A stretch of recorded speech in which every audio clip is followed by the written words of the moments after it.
Okay, so we all know about setting goals, right? Mhm. From maybe the boardroom all the way down to our Mm. fitness trackers. Goals are just everywhere. They really are. But why is it that, for every big success story, there seem to be so many abandoned resolutions, plans that just Mhm. kind of gather dust? Mhm. We've all felt that, I think. That frustration. You set a big ambition, and then nothing. It just fizzles out. Absolutely.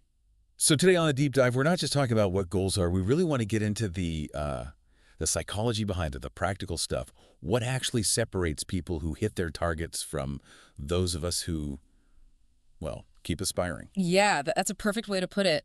This deep dive, it's really about cutting through all that noise. We're going to explore the science, the strategy behind actually achieving goals successfully. Right. Our main source here, how to set goals for success and 8 steps to actually achieve them. It's packed with insights. So we're going to pull out the most important bits, give you a really clear, actionable framework. The idea is to turn those big aspirations into, well, actual accomplishments. Correct. We want to help you get the knowledge fast, but, thoroughly.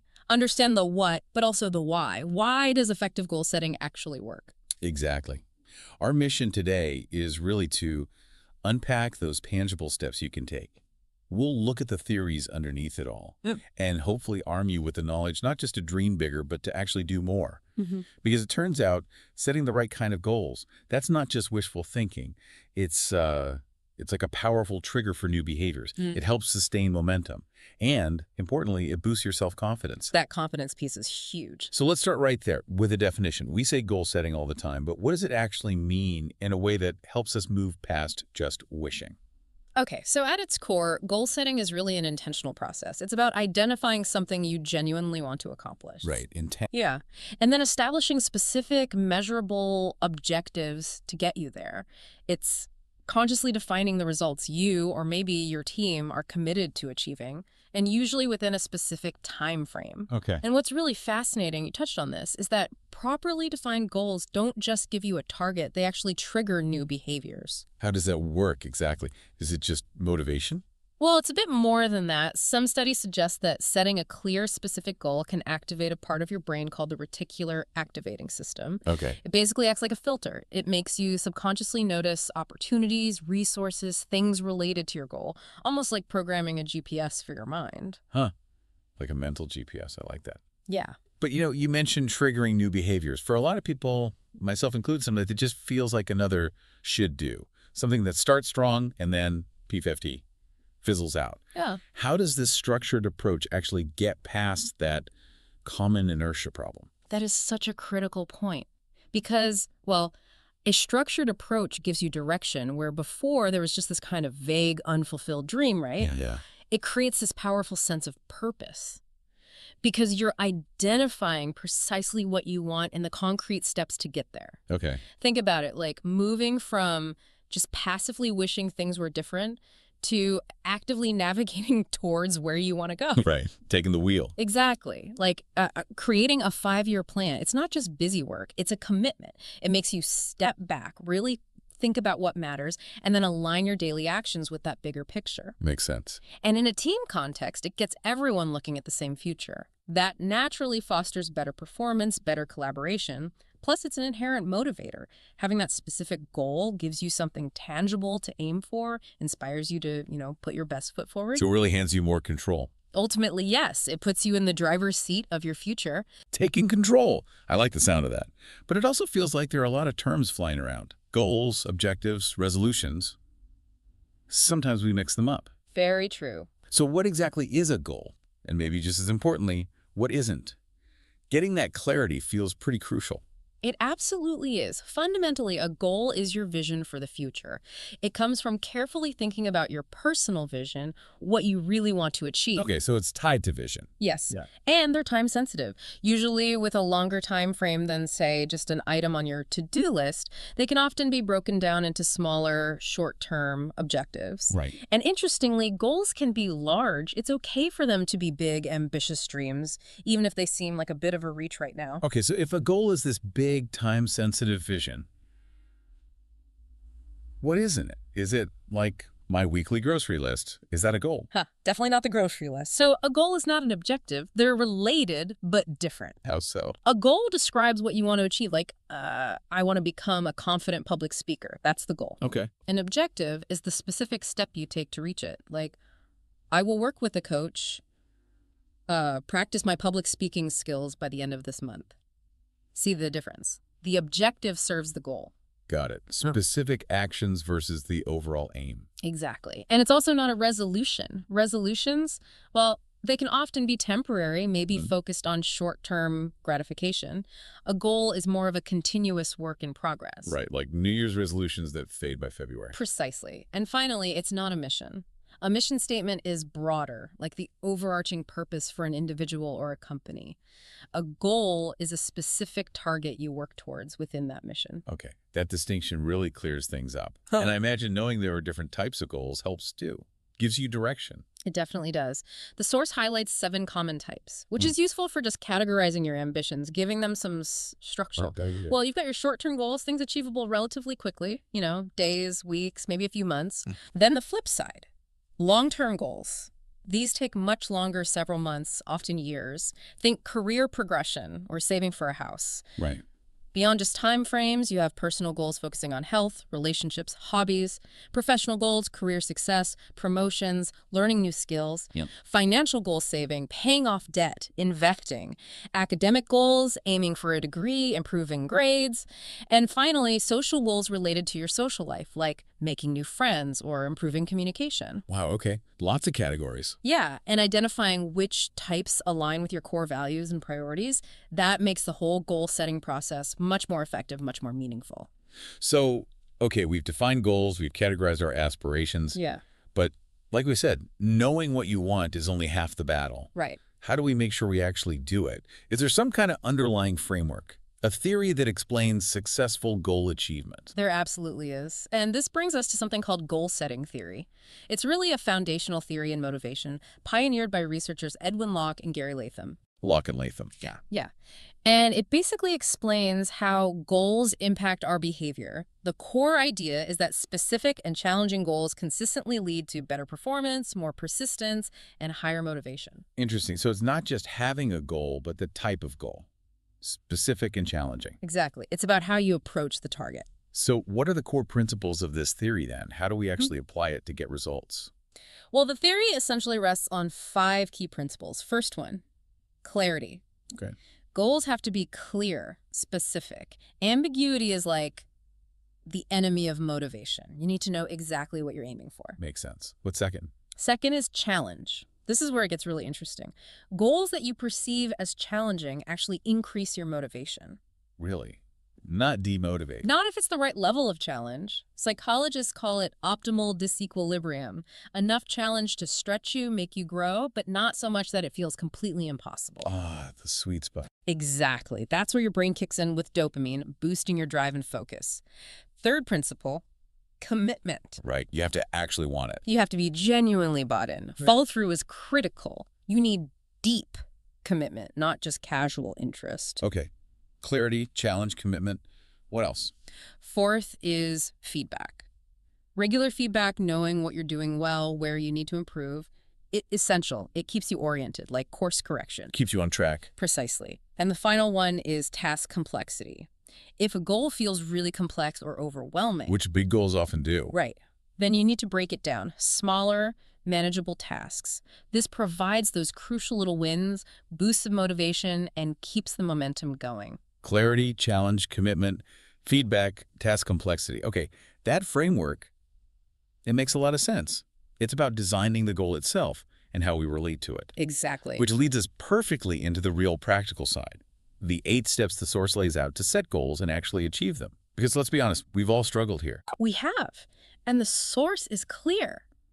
Being intentional about how you set them makes all the difference. So step 1. Step 1 is visualize success. You really need to know what success looks like, what it feels like, maybe even what it sounds like. Okay, paint the picture. Yeah, practice imagining the results as if they've already happened. Use all your senses. Creating a personal vision statement can be a powerful tool for this. Why does this help? Just positive thinking? It clarifies what you're really after, and it genuinely builds confidence because you're literally, in your mind's eye, seeing yourself succeed. That makes sense. Mentally rehearsing success. I've tried that, but sometimes my mental movie just, it looks like me awkwardly juggling too many things. Yeah, that can happen. What's the secret to making visualization actually work? And what's step 2? Well, the secret is practice, consistency, Yeah. and making it really vivid. Don't just think about it abstractly.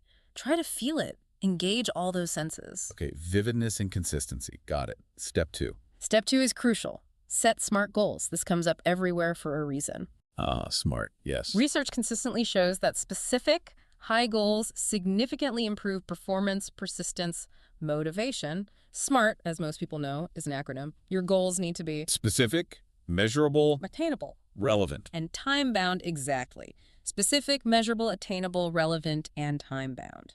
Can you maybe give us a quick, concrete example just to bring SMART to life? Sure. Let's take a team goal using SMART.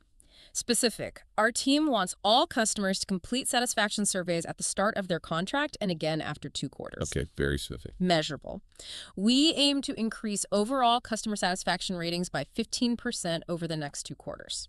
Clear metric. Right. Attainable. Customer satisfaction ratings have already been trending up, so while 15% is ambitious, it's achievable with focused effort, based in reality. Okay.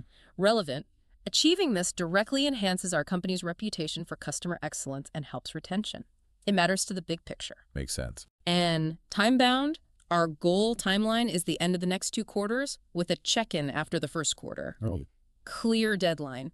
You can definitively say if you hit it or not. That's a perfect example. Right. Really shows how it forces clarity. So visualize success, make it SMART. What's step 3? Step 3 is surprisingly simple, but powerful. Write down your goals. Just write them down. Yes, write them down. It makes them tangible. It moves them from just an idea floating in your head to a concrete commitment. There was actually a study by psychologist Gail Matthews. It found that people who write down their goals have a significantly higher chance of actually accomplishing more of them. Wow. Just the act of writing. Yeah. And even better, share them with someone. That accountability piece can boost your odds even further. Accountability, that's a big one. But are there downsides? Like, can your accountability partner just become another source of pressure? Or what if the dynamic isn't right? That's a really fair point. It's not about finding a drill sergeant. The key is finding someone supportive, not judgmental. Someone who celebrates the wins with you, but also helps you strategize when you hit a snag, not just point fingers. Support, not just pressure. Yeah. Got it.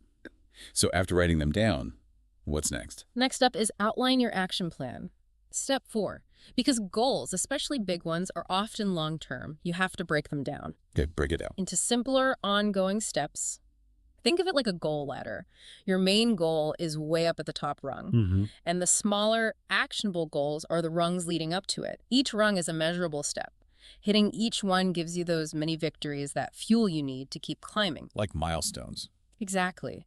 Creating a detailed to-do list, maybe with due dates for each step, can really keep you rigorously on track here. Yeah, breaking it down definitely makes those huge goals feel less Yeah, terrifying, less overwhelming. totally. So once we have these actionable steps, how do we keep ourselves honest about time, create urgency without just burning out? What's step 5? Step 5 addresses that directly. Set a timeline. A realistic timeline is absolutely critical. Realistic being the key word there. Absolutely. It helps you focus your efforts, plan your resources effectively, track your progress, but you have to be brutally honest with yourself. How much time do you really have? What other commitments are competing for that time? Right. Like the source says, if you've only managed to write, say, half a chapter every 2 months for the last year, Yeah. setting a deadline to finish the whole book by the end of this year might just be setting yourself up for failure. You need to factor in work, travel, other goals. Be real. Okay, realism again. Mm. Super important. Right. But life happens, Yeah. right? Things go sideways. Yeah. What about those inevitable bumps in the road? How do we prepare? That leads perfectly into step 6. Identify potential obstacles. Anticipate the problems. Exactly. Being realistic means proactively thinking about challenges. What could go wrong? A shortage of resources, unexpected life events, maybe other people's actions impacting you. This isn't about being negative or dwelling on the worst-case scenario. It's about strategic foresight. Okay. Make a list. What are the potential barriers? And then, crucially, Think about ways to mitigate them before they happen. Have a contingency plan. So you're not caught completely off guard. Right. Just knowing they might appear and having some idea of how you'd handle it makes them far less intimidating if they do pop up. It shifts you from analysis paralysis to being solution-oriented. Preparedness. Yeah. Love it. Okay, so we have the plan, the timeline, we've thought about obstacles. What about ongoing support, that motivation piece when things get tough? That brings us to step 7. Find an accountability partner. We touched on this earlier. Right, the supportive kind. Yes. Trying to achieve something significant all alone, it can feel lonely, overwhelming. An accountability partner could be a friend, family member, a coach. They help you make consistent progress. They offer that external push sometimes or just a different perspective. Share your goals with them, maybe check in weekly. Don't be afraid to ask for encouragement when you need it, or even a gentle reality check if you're drifting. Okay, makes sense. And finally, we've got 7 steps. What's the last one?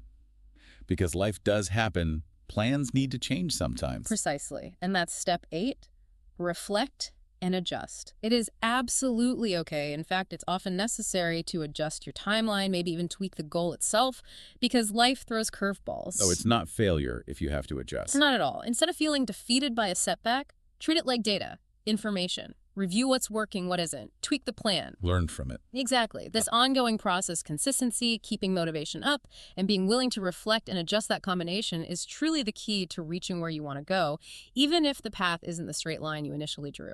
Okay, so visualize SMART goals, write them down, action plan, timeline, anticipate obstacles, get accountability, and reflect and adjust. That's a powerful roadmap. It really is. And wrapping it up, this deep dive, hopefully, has given you a really structured way to think about goal setting. We went from the core definition through those 8 practical steps, and even touched on the foundational goal-setting theory from Locke and Latham. We've seen how doing this right isn't just wishful thinking. It actually activates parts of your brain, helps you find that optimal challenge level, and really builds commitment. Yeah. And the payoff, it genuinely boosts your confidence, increases motivation, fosters real personal growth. It takes what might just be an unfulfilled dream and turns it into a clear, purpose-driven journey. And just understanding the basics, like what goals are versus what they aren't, knowing they're different from objectives or resolutions or big missions, that alone provides so much clarity. Absolutely. Plus, knowing the different types, short-term direction. And as you said, remember that consistency, finding that internal motivation and being willing to look back, reflect, and adjust your sails. Those are your best friends on this journey. They're key to reaching those outcomes, even if the path gets a little windy. Well said. And that leads to a final thought, maybe something for you to mull over after listening. Okay. If setting goals truly gives you greater control over your future, what does it actually mean to continuously redefine success for yourself? Especially as you start achieving some of those big challenging goals you set. And maybe think about how that ongoing process of redefinition, of rethinking success, might shape the purpose of your life over the long haul.